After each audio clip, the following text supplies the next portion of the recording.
Mr. Marston, I've been hearing about your plans. Have you, Miss McFarland? Yes, from Lee Johnson, to settle here and build a life for yourself.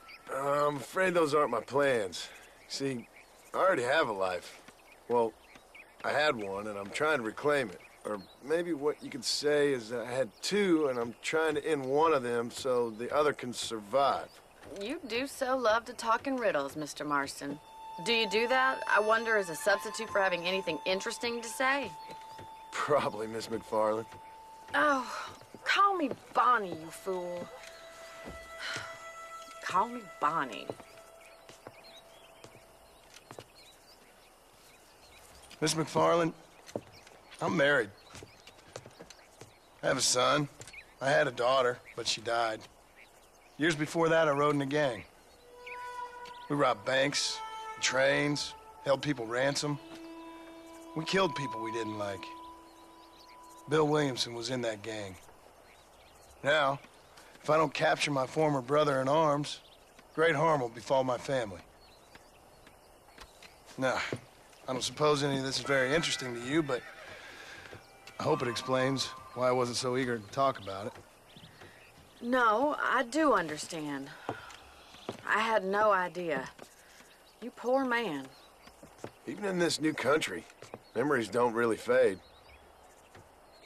My father was an illiterate Scot born on the boat into New York. He never saw his homeland, but to hear him talk about it, you'd imagine he only ever ate haggis and wore a kilt.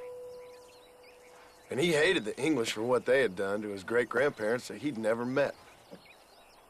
People don't forget. Nothing gets forgiven. That's true, especially when it comes to money. And you know, even now, after all his labors, my father's debts are still terrible. I worry every day about us losing the ranch. It would kill him. My father died when I was 8 years old. His eyes were, well, let's just say he was blinded in a bar fight south of Chicago. My mother died during childbirth. She was a prostitute, and he was her, well, I don't know what he was. So I was sent off to an orphanage and ran away and fell in with a gang. My word. What a difficult life you've lived. The leader of the gang taught me how to read, taught me how to see all that was good in the world. He was a great man in a way. But you killed people. Sure. And I've suffered for it. And that's the life I left, or tried to leave. Said too much, Bonnie. I'm an uneducated killer, sent here to do all I can do well. Kill a man in cold blood so that another man may do his part to cut crime in an area, and a rich man can be elected governor on the back of these promises. Civilization is a truly beautiful thing, Mr. Marston. Listen, can you help me? Well, I can try. What do you need, money? No, nothing so complicated. I need an extra hand to take out the herd to pasture. Sure. Point me in the right direction.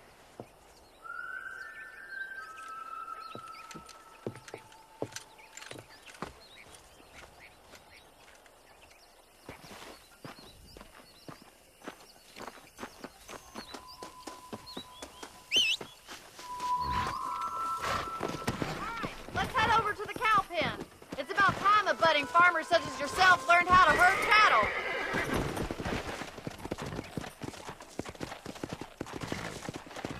Yeah! Thank you for telling me all that back there. It must have been hard for you. I hope you understand now why I've been playing my cards somewhat close to my chest. I didn't know you had a wife and child. Then again, I don't think I ever asked. They're lucky to have a man like you. I ain't so sure about that, but thank you.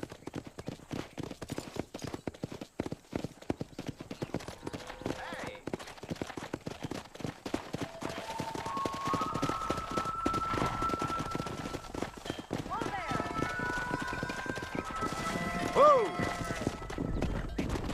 Come on, mister. Nice job, Mr. Marston.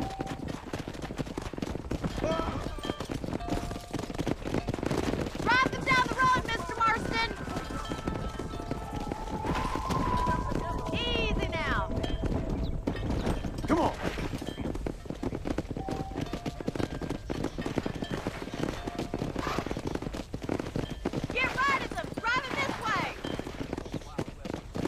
Whoa there.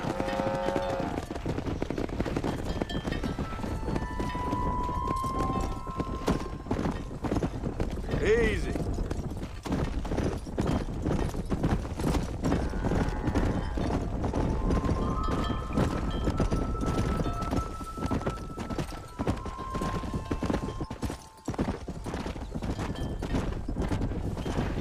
Let's go.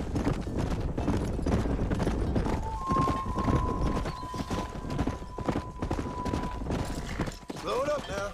Nail it down! All right, let's move this large herd out to the far pasture. Whoa, whoa.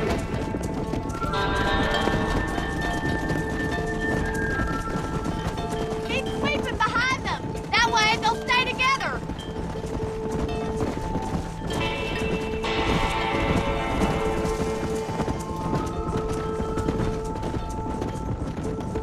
Come on.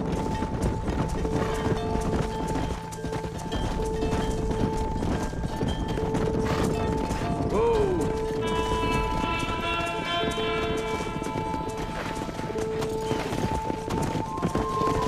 Whoa there.